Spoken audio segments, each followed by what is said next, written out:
Good afternoon. I am joined here by Michael Amushelelo, the Commisar for Economic Development at the Namibia Economic Freedom Fighters. NEFF was deregistered as a political party by the ECN, allegedly without notice, ahead of the initial June 30th deadline.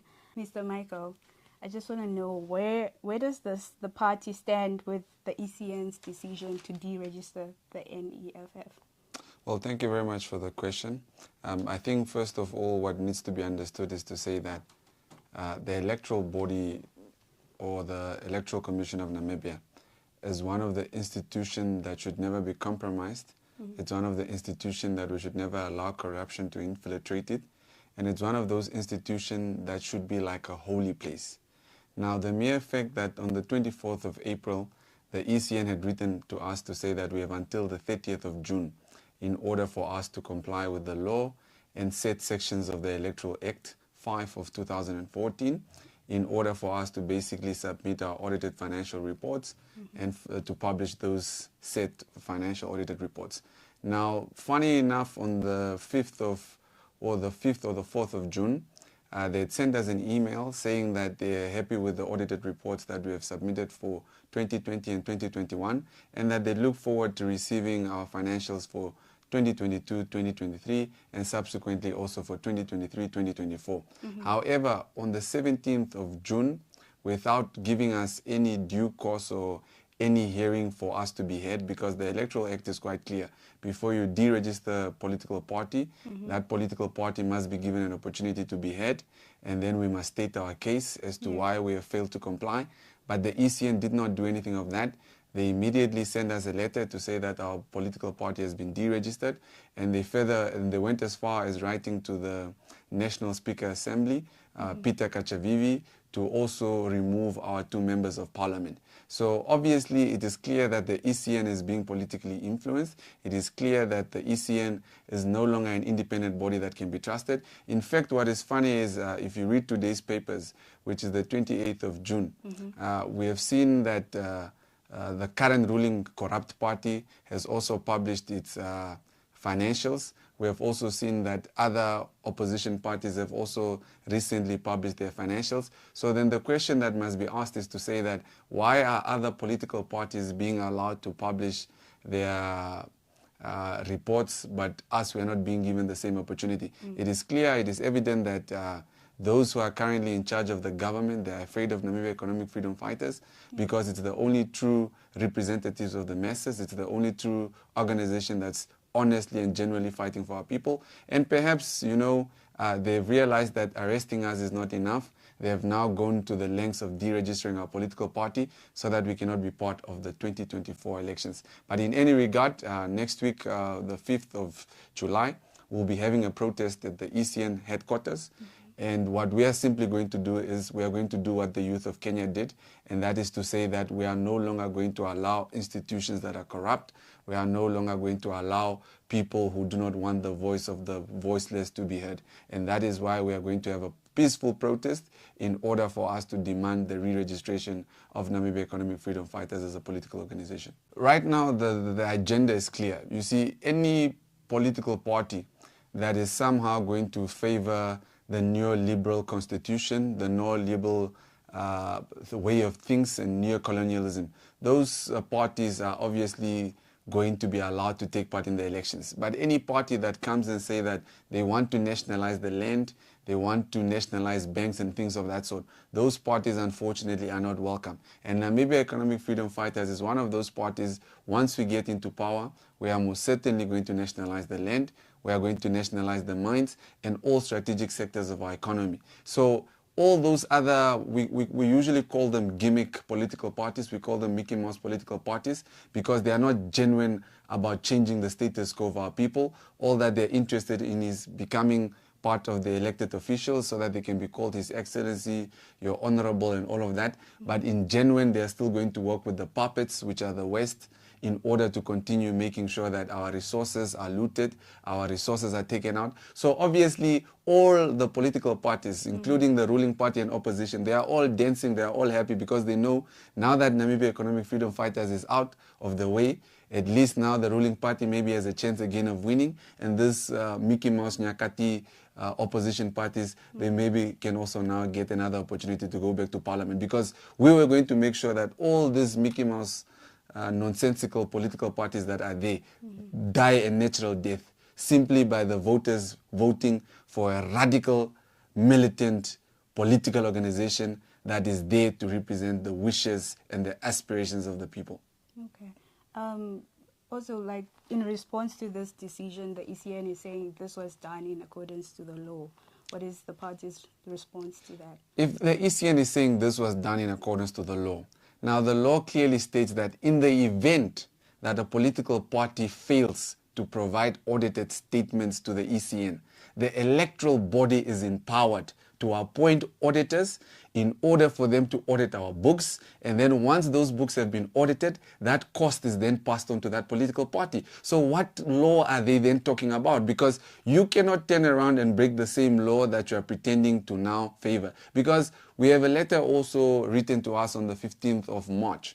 Now that letter states that the ECN has received our documents, and they also look forward to receiving more of our documents throughout the course of the year. They didn't specify when exactly. They just said throughout the course of the year. So what then changed from the 15th of March until our deregistration? Clearly, obviously, somewhere, somehow, those who are currently in charge of the state machinery are now obviously fearing that come this November 27, they are going to lose. I mean, we've already seen, you see, the problem is, I think the ANC results, not the ANC results, yes, the ANC results in this current election in South Africa, it has shaken this current corrupt government to its core. And despite the fact that they are pretending, they know for a fact that they are going to be dealt a similar fate. In fact, theirs is even going to be worse. We are going to send the current ruling party back to the dustbins so that their politicians can also start eating from the dump sites like our people are currently eating from the dump sites. So we are going to make sure that come this November, by force or by fire, Namibia Economic Freedom Fighters is going to be on the ballot papers. That one, we make no joke about it. So the standpoint at the moment is that you were wrongfully dismissed. Like, We not to say we are wrongfully, we have been unlawfully. Wrongfully is a layman word. The correct word is unlawful. So what ECN has done is an unlawful registration. They've got no locus standi to deregister a political party. So obviously it is clear that Peter Sharma, the electoral chief referenda, and the electoral chief, they are basically being puppets, they are being controlled, and that is why they are doing what they have done, because they know for a fact that they are already shivering in their pants. The problem is that these people, they are scared. You know, they are not used to radical minds. They are not used to people doing things in a radical way. So now, obviously, they've realized, okay, this person and this particular political party, we have tried to stop them with arrest. That has not worked. We have tried to scare them with court cases. That has not worked. So what do? They have now done what Verwoerd and the Botha them have done, which is to ban political movements that truly aspire to send a message to say that we are tired of this exploitation, we are tired of this poverty, we are tired of this inequality, and we want to genuinely emancipate our people economically. That is what these people are scared of. Besides the protest, what other lawful measures is the party willing to take? You see, the problem is with our courts. You know, if it is not this LGTB issues, I see the courts no longer take issues serious. But if it was this LGBT and alphabet things, they'll quickly try and obviously pass a judgment in favor. Now, we have already known for a fact that our judiciary is captured. That is why you see these days the judiciary is now allowing sodomy into our country. That is why the judiciary now wants our country to become a banana republic. So we are not going to go to court to waste our time and our money and our efforts. I mean, yes, the party has taken a stance to say that they are going to go to court, but I myself am saying that let us do what the youth of Kenya have done. The youth of Kenya did not take William Ruto, to the president of Kenya, to court. No, they took to the streets. And the courts are there to obviously give judgments that are not in favor of the masses, but that are in favor of the elite. So we know for a fact that if we go to the court is most probably going to say that our case can only be heard next year. Now, next year the elections would have passed already. That is why we're saying from the 5th of July, we'll be camping at ECN. We are not going to leave those offices of ECN until our political party has been re-registered. Because where must our people go? Our people, many of them never wanted to partake in politics. Many of them never had voters' cards. The only reason why, especially the young, the workers have gone out in their big numbers to go and register is because they are hoping to see a genuine political party finally taking over government or finally taking over parliament. And that is what our people want. So these people want to silence the wishes of our people. They want to silence the voice of the people. And we are not going to allow them to take away the choice of the people by not ensuring that we are on the ballot paper. How confident are you in the youths or the supporters of the NEFF to join you to that protest? Because seeing how the Kenyan protest ended, a lot of people died, about 23 died. And do you think that might maybe have an effect on your protest? Are people going to show up? You see, when people are tired, death is the last thing that scares you. When you're in poverty, you're already dead. When you don't eat every day, hunger, you're already dead. So I think our people are genuinely tired. Our people obviously want change.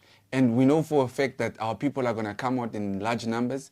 And we're going to make sure that we send a strong message to this government that we're no longer joking around. I mean, it is evident that these people do not want to see us on the ballot paper on the mere basis because they know for a fact that they are going to lose this coming election. So rest assured that we're going to make sure that this is going to be one of the most historic protests that is going to happen in this country.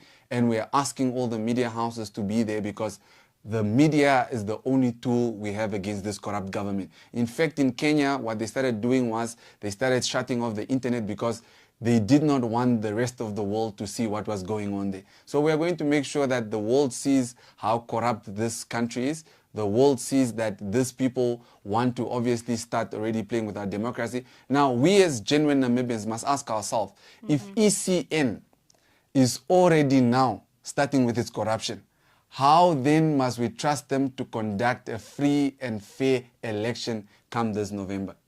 So already it shows us and it's giving us a sign that these guys are not prepared to conduct a free and fair election. And that is why on the 5th of July, we're asking everyone, old, young, everyone who supports Namibia Economic Freedom Fighters, come out in your large numbers and let us stand up for the truth. Because what we are defending is our democracy. What we are defending is our future.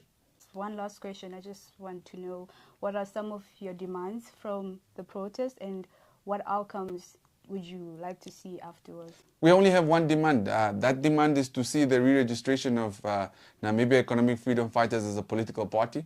And that is about it. We don't have any other demands. That one demand is that what we're standing on, and we are going to make sure that until that demand has not been met, we are going to be there each and every single day until our party is re-registered. Because we are not going to allow by any means necessary for these people to take away an opportunity for people to finally vote a genuine political party. Okay, and just in addition, I just wanted to know, is the party planning on carrying on its campaigns ahead of the elections? So here's the thing. You'd notice that we have never had any rallies. We had never done any campaigns. And that is because we understand as a political organization, these campaigns are for Mickey Mouse organizations.